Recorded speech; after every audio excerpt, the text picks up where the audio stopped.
मालमत्ता कर वसुलीसाठी मनपाची कारवाई, 30 व्यावसायिक मालमत्ता सील.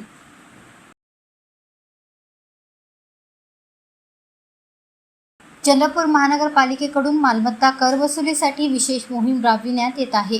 मालमत्ता करापोटी शहरातील मालमत्ता धारकांकडून एकूण 78 कोटी रुपयांची मागणी असून आजपर्यंत 36 कोटी रुपयांची वसुली करण्यात आली आहे. अद्याप 42 कोटी रुपयांची मोठी थकबाकी बाकी आहे. ही थकबाकी वसूल करण्यासाठी महानगरपालिकेतर्फे 15 विशेष वसुली व जप्ती पथके नियुक्त करण्यात आली आहेत. ही पथके शहरातील विविध भागांमध्ये जाऊन थकीत करदारांकडून वसुलीची कारवाई करीत आहे.